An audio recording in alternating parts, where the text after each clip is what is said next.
Alright, welcome to another episode of the NASCAR Talk Show. We're gonna cover Kansas, the Xfinity playoffs, along with trucks in the Cup Series cut line, with scenarios that's being played in place for this Sunday's elimination race at the Roval. Then we're going to talk about Zane Smith's crazy wreck towards the end of the race that forced a double overtime. So let's go and talk about the Kansas race. Kansas race was pretty good to me for the most part. Alex Bowman somewhat showed up, was in prime position, but just not enough. Thought that Bubba Wallace was gonna win that race, but out of nowhere, Chase Elliott in the final overtime attempt came from 10th to win the race. Yeah. But Bubba Wallace did get mad at his team owner.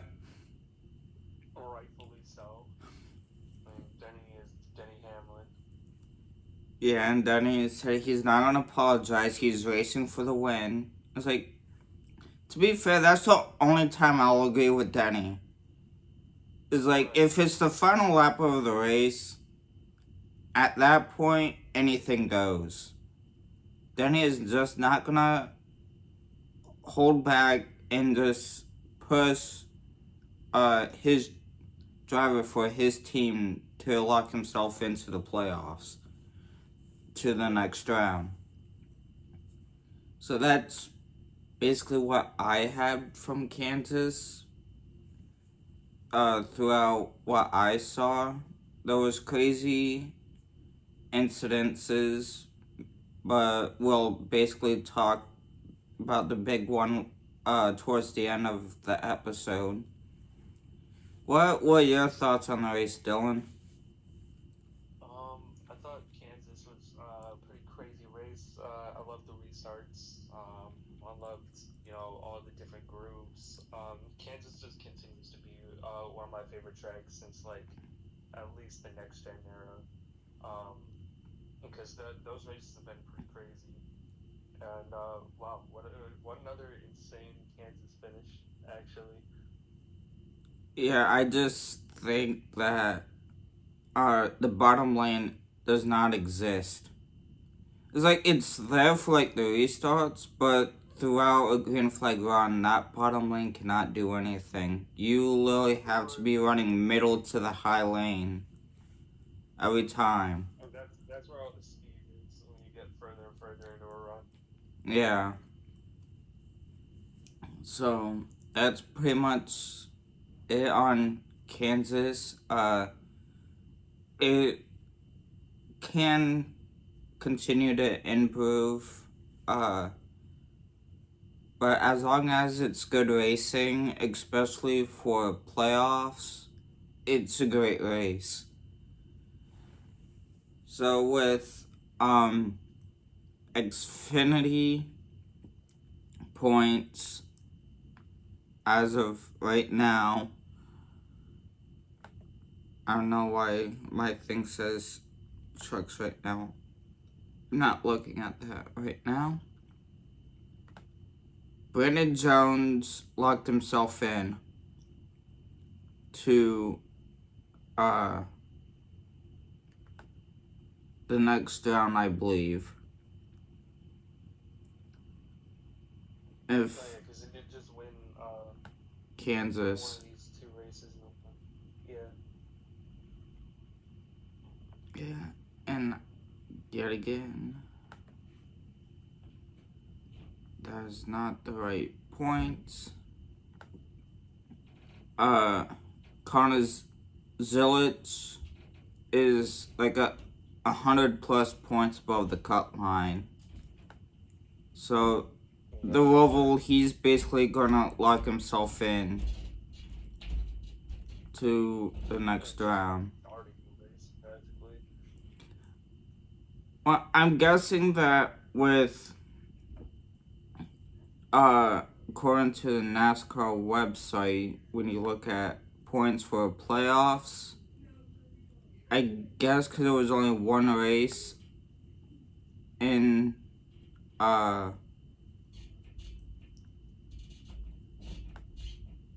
in this round, Connor Zillis and Justin Allgaier looks like to be locked in on points. So, but with the cut line, it's the same 4 drivers that's below the cut line. The Roval is also the Xfinity Series cutoff race to cut the field from 12 to 8 drivers left. So it's still a tight race at the cut line for the Xfinity Series, with Love Sanchez being separated by 5 points. But the main thing is, with the Roval, a lot of the guys that's below the cut line, they need strong performances. So that's basically what I see with the Xfinity playoffs. It's like at this point, it's like if any other playoff drivers that struggles, the drivers that's below the cut line has a chance to make the transfer. Above the cut line. Yeah. Mm-hmm. So that's just like a brief look of what we're looking at scenario-wise for the Xfinity Series playoffs, to go from a field of 12 to a field of 8 after the Roval. So if you have really nothing else on what you think of the current Xfinity playoff field, then we could just move on to the Cup Series cut line scenarios, because there's some big hitters that Party is already thinking on its must win at the Roval. Yeah. I was gonna probably save my Xfinity Series bit for probably picks later, right towards like the end of the episode. Yeah. So with the Cup cut line scenarios, Logano and Chastain separated by 13 points. So it could only take one wreck that could either knock Logano or Chastain out of a position to advance to the round of 8. Because we have Blaney and Elliott that's already locked in based off of wins. So with the scenarios that I see happening is Hamlin, Lawson, Byron, and Bell is going to advance based off of points by the end of stage 2, depending on if they get stage points or not. Then, like with the rest of the scenario, Briscoe, he possibly could advance on points, but it really comes down to any wrecks that could possibly knock him out of the race and put him in a hole that he's at the verge of being eliminated. I just see Wallace, Reddick, and Cindric are in all must-win situations. Austin Cindric's minus 48, so he is definitely in a must-win at the Roval. The only thing is, Cindric only Spoiler showed apparently. road course excellence in the Xfinity series. He just cannot break out of that slump Break in the out of Cup that series. upside. Yeah. So basically, with that, I still have Cindric being eliminated. Wallace and Yeah. Reddick, I see being eliminated unless something happens to any of the drivers above the cut line that could jump them above. So I'm still thinking it's going to be Cindric, Wallace, Reddick being eliminated. And I'm also going with Logano being eliminated. Because I think Chastain's going to find a way to gain those 13 points to eliminate Logano. Right. I would say my next four out are pretty similar. However, uh, I do think Chastain will be eliminated instead of Joey Logano, just because I feel like, yeah, Joey Logano has struggled at the Roval, but at the same time, Ross Chastain, I don't think the speed is there for them.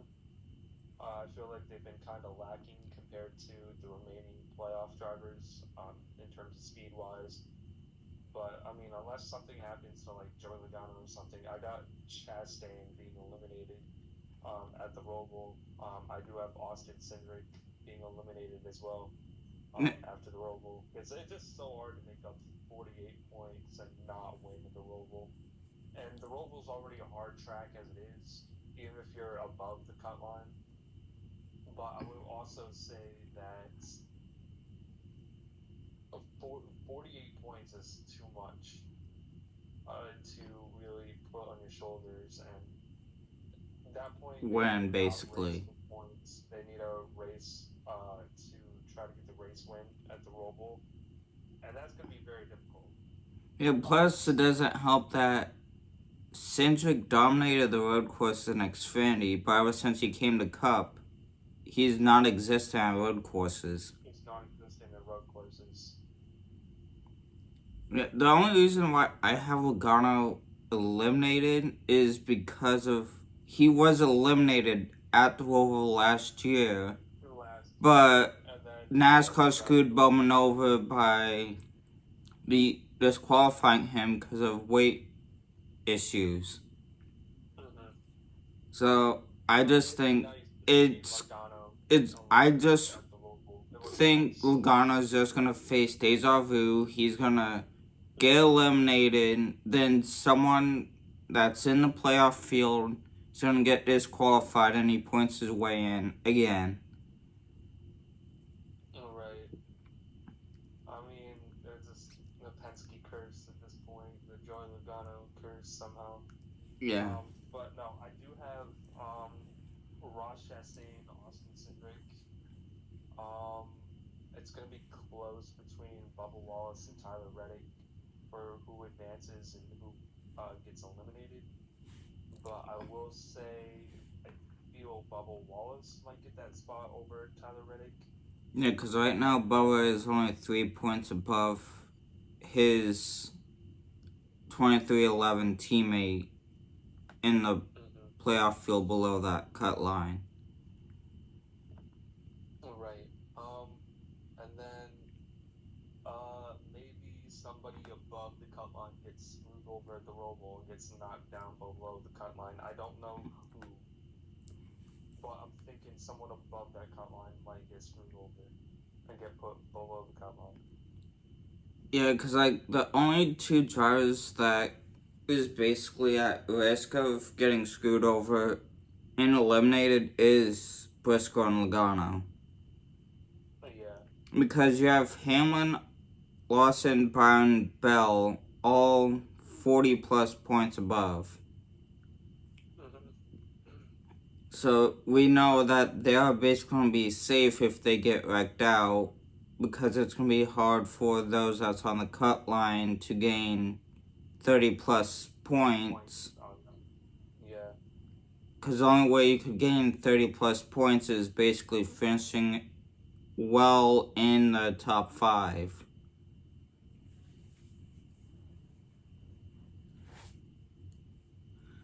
So if that's basically it with the cut line scenarios for the Cup Series, we'll go back and just look at the Xfinity Series points for the cut line.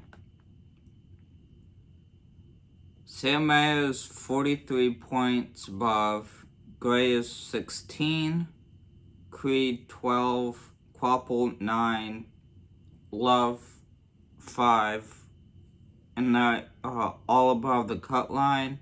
Below the cut line is Sanchez, Hill, Burton, and Smith. So, as of right now, it looks like my 2 eliminations, just by looking at the Xfinity Series cut line, Burton and Sammy Smith is going to be eliminated.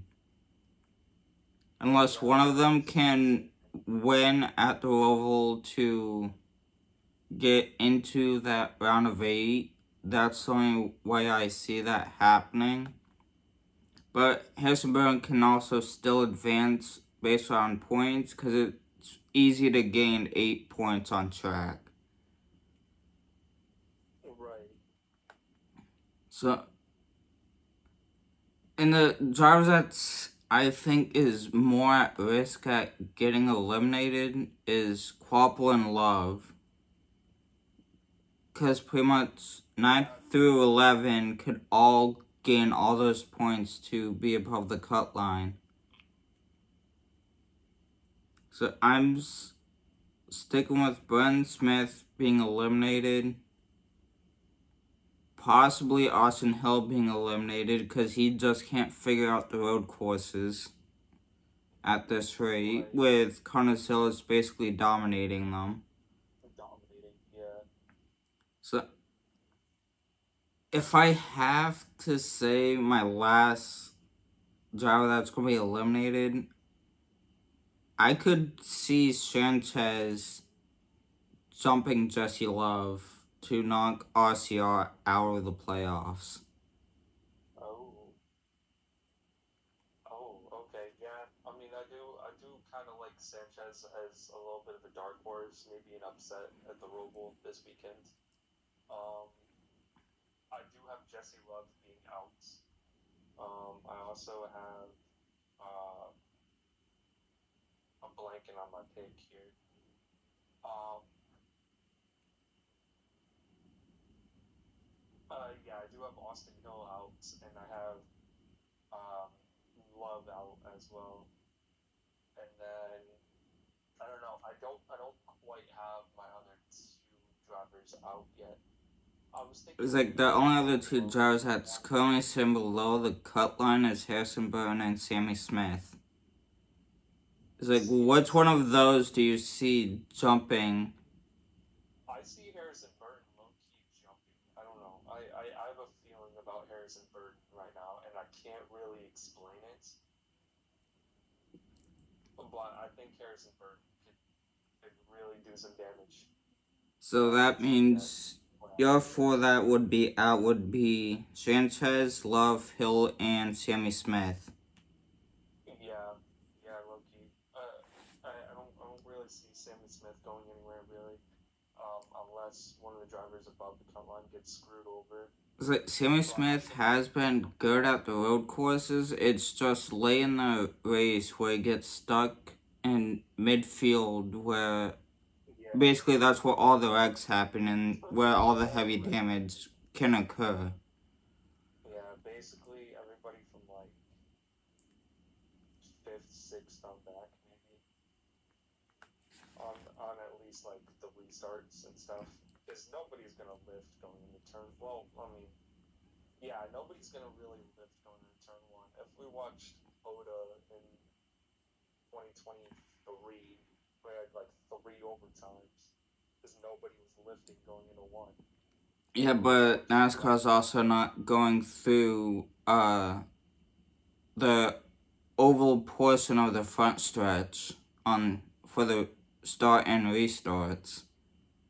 They're going through that front stretch chicane now for every restart to avoid leaders miss locking up brakes so they can't turn their car to go into the turn one wall, which is now the wall. It was so much better with the heartburn turn. That would just had a ring. Especially when Dale Jr. says it. So. Chase Elliott, freaking 2019? 2018 or 2019, he pounded that wall and still came back to win. Then I think 2020 or 2021, he scared the crap out of Kevin Harvick, and Harvick wrecked himself out. Harvick was like, oh fuck. Here comes Chase. He's pissed. Yeah, with David's back end, and still managed to.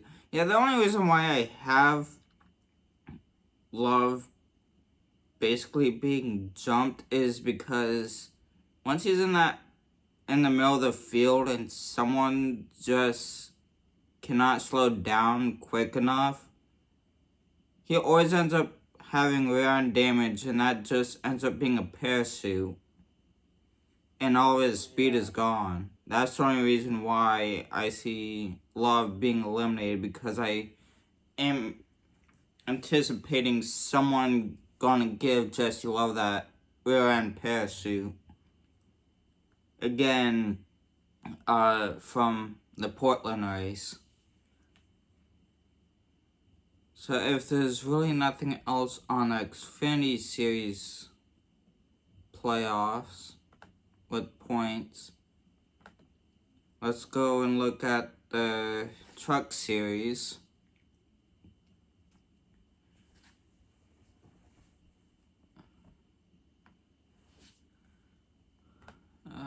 Okay.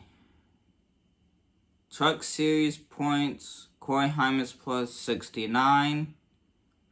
Lane Riggs 22 points above. Hemrick 1 point above. Ty Majeski and Tyler Ankrum is tied, but Majeski will have the tiebreaker based off of finish. Anfinger 3 points below. Caruth 5 points below. Honeycutt 7 points below. And they are coming back from a bye week as they head to the Roval, I believe, for the first time. So I just think the Roval is going to be interesting with the Cup, not the Cup race, the Truck Series. Because I think this is the Truck's first time experiencing the Roval. For some reason, I have a scenario that all 8 playoff drivers gets involved in a wreck, but a few of them with minimum damage and others with heavy. Right. But I think that my dark horse that could escape with no damage at all could be Roger Cruz. Yeah, I don't know. That's a really good pick there. I don't know if I call him a dark horse. So I don't know. Well, it is the solid Roval, and the Trucks haven't experienced the Roval. So, but if I see an opportunity with Roger, I just see Roger Cruz escaping harm's way and managing to get himself above the cut line. But if he wins the Roval, then I'm just a guard at just picking dog horses of going to a track for the first time with no experience on the track.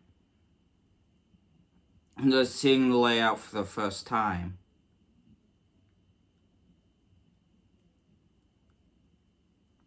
So I don't that's know. just It was my reasoning, and fun especially to see. if Roger Cruz is gonna be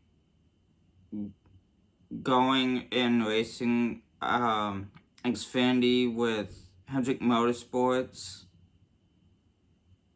I could see him getting that experience on what the Xfinity schedule is like with the same tracks that the Cup guys race on. And who knows if Roger Cruz actually ends up moving up to Xfinity Series and is driving for Junior Motorsports to replace Connor Zillage. Yeah, I mean With that would be Zillage going to really Cup fun. next season. Yeah, yeah. I would forward that. I would So, forward that. I think Raj Caruth is really starting to prove himself. yeah. So, it's too early to really point out on drivers that I see being eliminated. We just have to wait until there's more of a points deficit for the cut line. Right. At this point, I'm just making a bold prediction that one of the drivers below the cut line currently is going to advance within the first race in the round of 8 at the Roval. Oh, oh, okay. Um, with a win.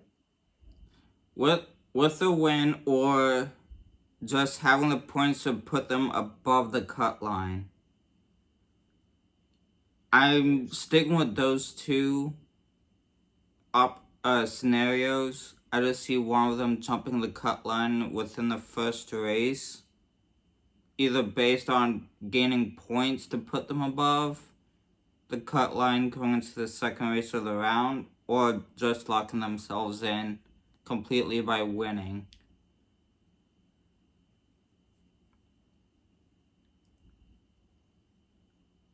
And I know you're probably not gonna really have a um. take on trucks since we are not really familiar with the drivers in the truck series because we don't watch Oh, it every week that they are on. right. Right. I don't know. Just thinking about this. The trucks at the Roval. I have a couple different scenarios that could play out. Either I'm thinking the same thing with a lot of playoff drivers getting involved in a wreck of some kind. I don't know if all 8 playoff drivers would be involved in that same wreck. No, I'm not predicting it's gonna be the same rack. Oh, okay, okay, I see what you're It's saying. like I just see basically if there's playoff drivers that's deep in the field where uh someone that's not in the playoffs misjudges the braking zone on the backstretch and just causing a Because wreck. yeah, because I mean nobody in a truck series field is familiar with the Charlotte Roval. No. It's like they had to go into They don't have any serious experience. sim work and then they have to go and do practice to get used to all these braking zones for these chicanes. Right. So yeah, But I just oh, see go ahead. all 8 somewhat getting in a wreck with minimum or heavy damage, but in different wrecks throughout the race.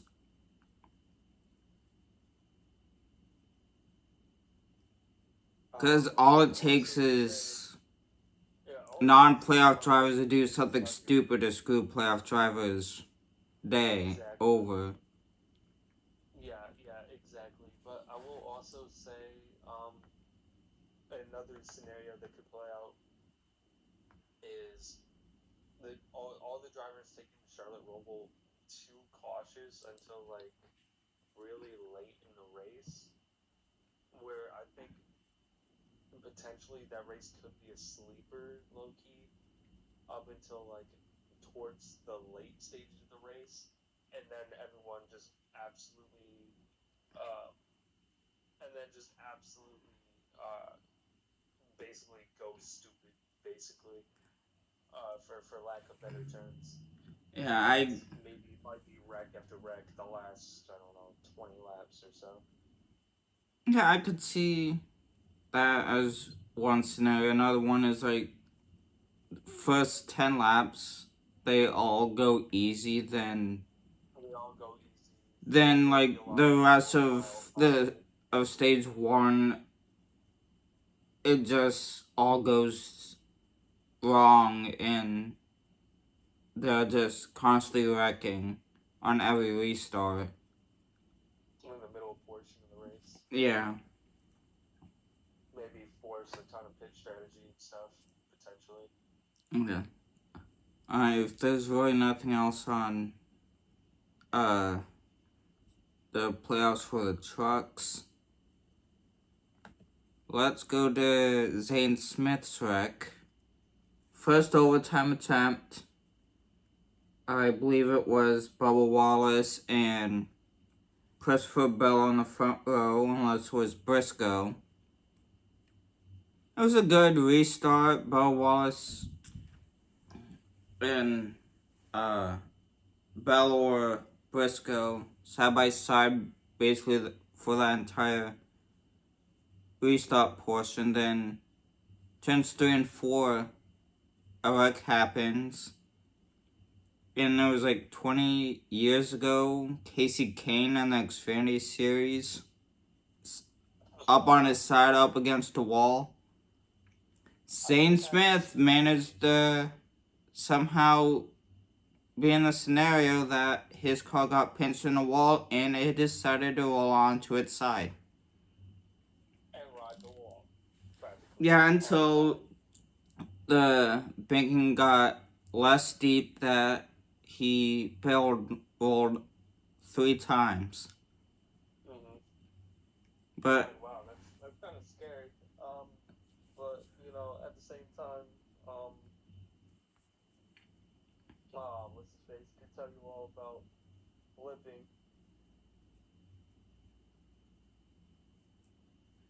Ryan Preece. Ryan Police, yup, Yeah, except could tell you that all was about not. flipping. Ryan Preece was never in that scenario where his car got pinched so hard against the outside wall that it rode the Right. wall to the point that the banking got less steep and rolled over. When I watched that happen, I just instantly got flashbacks to Chase Elliott at Talladega in 2017. It was the spring race. He was He was one backwards of and like he the was four just leaders tire or whatever. grinding the wall. He was climbing the wall practically. I just instantly got flashbacks. I was like, oh, whoa. And then it was when Zane Smith started flipping. I'm like, holy shit, this is Yeah, actually like really serious. it sounded like Zane Smith told media that him being on his side wasn't that bad, but once he started flipping, he's getting like all that force put down on him. Yeah, That's when like every hit hurts because yeah, you're not in control of the car is controlling itself along with the momentum that's happening to the car.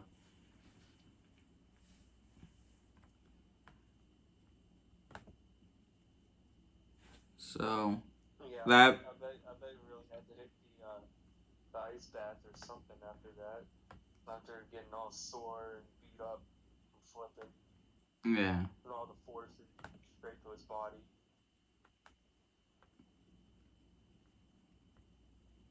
So uh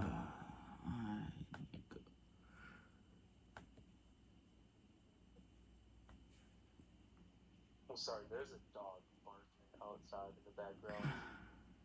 That's gonna be really tough to edit out, I think.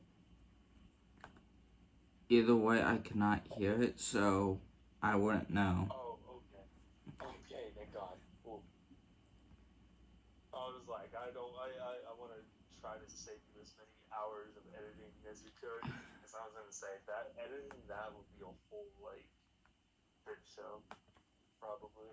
Just trying to like edit that out. I'm trying to get the schedule of The Roval. for the Roval, and it's not giving me it. Ah, lovely.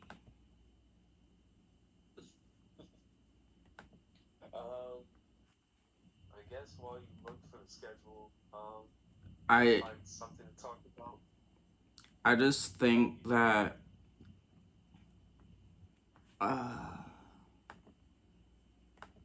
guess I just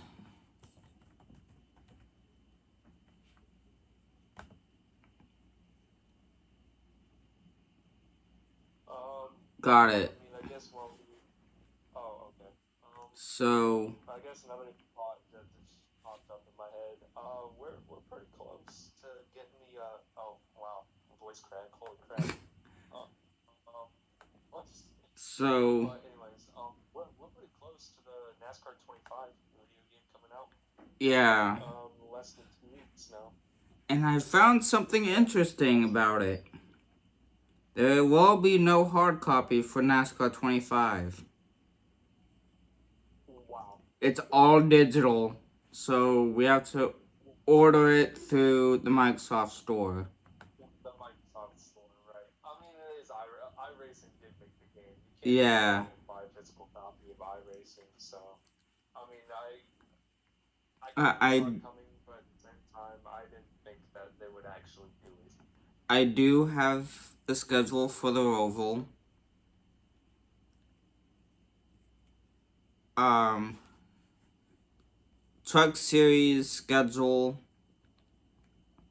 Practice and qualifying is on FS2 at 11:05 in the morning with practice 12:10 in the afternoon for qualifying. Then 3:30 on FS1 is the Truck Series race at the Roval, with it also being on NASCAR radio through SiriusXM. Then Saturday,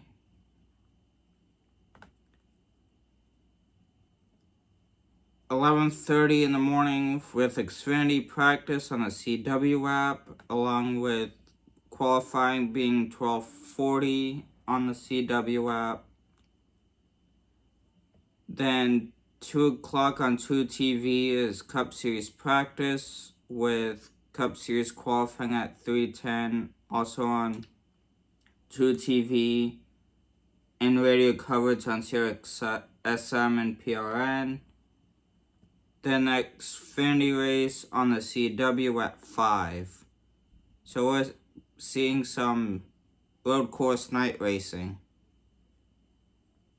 Oh, on Saturday, that which night. that would be interesting. Night. Track grip's gonna be way up Saturday night. Yeah, right. Then Sunday, Yeah, they are. I was gonna say I was a bit worried about lighting, but I forget they have some pretty good stadium lights yes. for when they run 600 and stuff.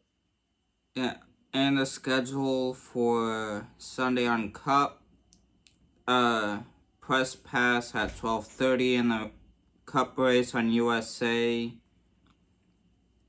At 3 p.m. is the Bank of America Roval 400 with radio coverage on PRN, SiriusXM, Channel 90 for the NASCAR station.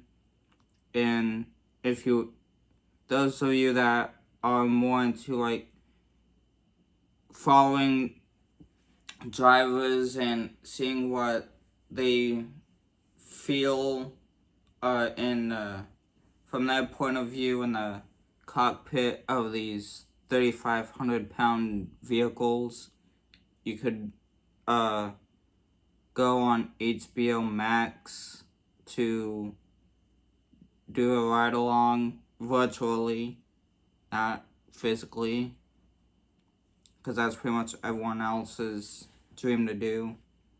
Then post race, it's just press pass after the race. Yeah. So now we get on to picks.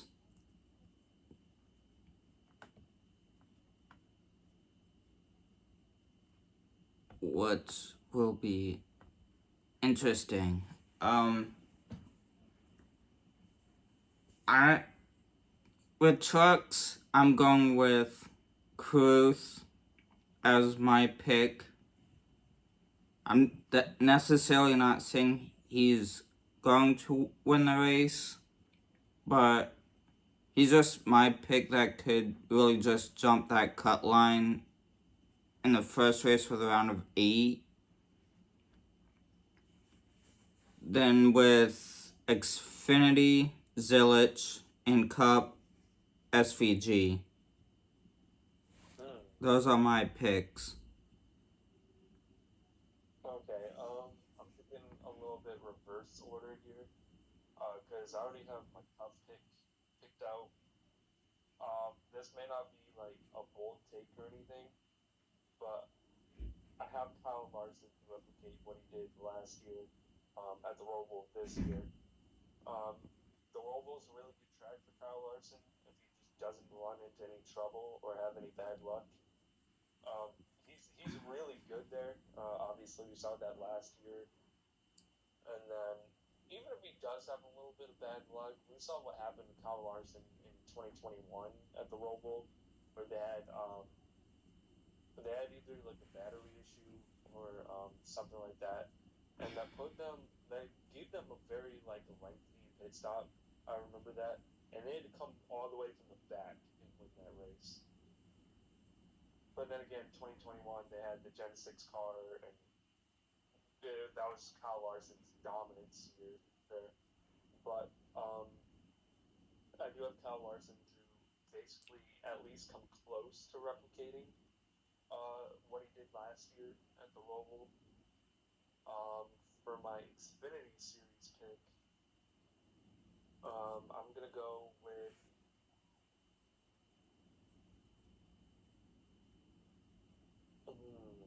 Who's a good pick? Who is a good pick I want for Xfinity Series this week?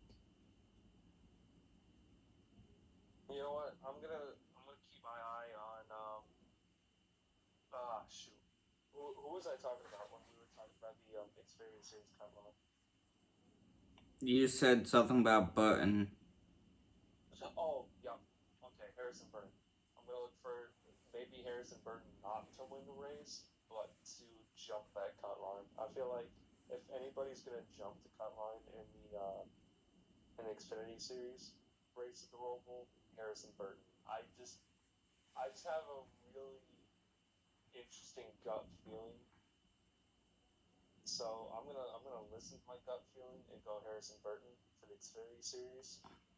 And then I'm gonna pick Roger Caruth as well for the Truck Series. I think he's probably gonna be one of the better drivers at the Roval, and I think he's gonna really learn the Roval really quickly. Uh, he might not win at the Roval like you said, but also I think he's gonna get a really good finish at the Roval. And again, that's like a gut feeling as well. Yeah, I just think the younger guys in the truck series over the veterans just gonna jump the veterans into a new track quicker than their experienced drivers. Because none of these guys saw or raced the Roval before. Right. So And it's like there's you are so much basically creativity.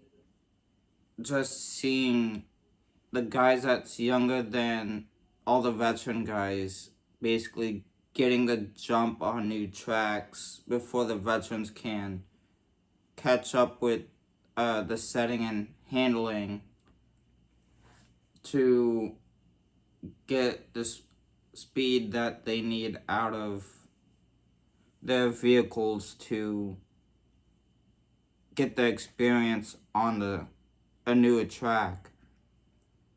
Right. Because Logano was a veteran, but he's younger, and he basically jumped everyone on a new track. So that, it's like every time the Cup Series goes to a new track, it's like Logano's gonna be the one that's gonna win at a new track first. But this year is different because the class went from LA to Bowman Gray, and Chase Elliott won the class. So it's like you are just that all the fans are just looking at the younger guys more with newer tracks to jump the older veteran drivers before they can get the setups and handling that the driver likes to up their experience to find a way to be competitive to win those races on newer tracks. Yeah. So it's like, and all three series going to see a new track next year anyway with the San Diego Navy base course. Yeah. But the trucks is also going to be seeing St. Petersburg as well to kind of open up the IndyCar season the same week, it looks like. Right. But also I guess slightly unrelated topic. Um, going back to the Joe Logano thing, winning on all the new tracks whenever the Cup Series would go to a new track. I was just thinking about Bristol Dirt in the back of my mind. So I'm pretty sure Joe Logano won the first Bristol Dirt race. Logano won Bristol Dirt the first year that NASCAR announced that they would going to somewhat go back towards the roots by doing a dirt race with the Cup Series. Logano won St. Louis the first year that it was announced. Yeah. Because when we did the Cup race at Bristol again, that looked like it was going to be Reddick or Briscoe or Bell going to win that race. Then all of a sudden Kyle Busch came out of nowhere because the two leaders wrecked each other coming out of the last corner. So, yeah, also the first year of the LA class, Logano won it, then it was someone different with JGR.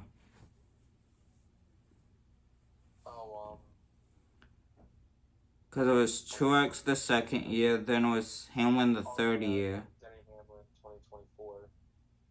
And Elliott with Bowman Gray this year. Yep. So since there's really nothing else to talk about, Everyone was spinning.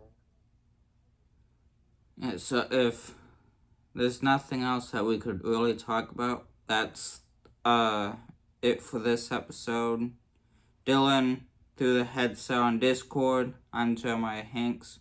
We'll see you guys next week.